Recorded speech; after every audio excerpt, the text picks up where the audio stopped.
L'increscioso episodio è avvenuto in piazza Resana. Il 37enne era andato a prendere del cibo da asporto.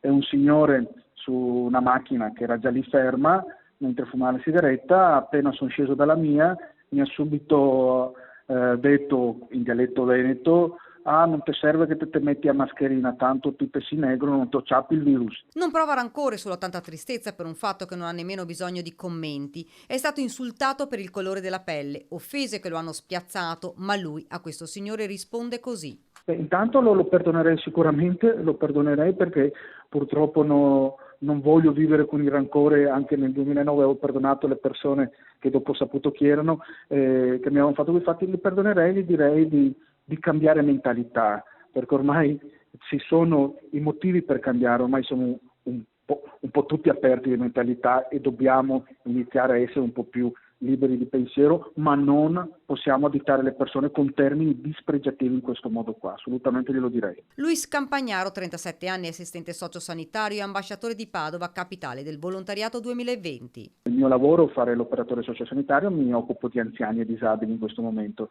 e in più ho questo ruolo così di ambasciatore di Padova, capitale europea 2020. Luis è rimasto spiazzato da quelle parole, ma è poi tornato a casa ed ha ripensato a quanto accaduto. Subito non ho pensato a niente perché purtroppo mi ha spiazzato, tant'è che la negoziante dello street food mi ha guardato e mi ha detto: lui si dica qualcosa, ma non ho saputo rispondere perché non me l'aspettavo. Dopo a casa ho realizzato e un po' a malincuore me la sono fatta passare, e tant'è che a mia mamma non gliel'ho raccontato subito, gliel'ho detto il giorno dopo per non farla stare in pensiero, insomma. Purtroppo, ci dice, questi episodi accadono spesso, già in passato è stato insultato, ora guarda avanti e dice: lo perdono.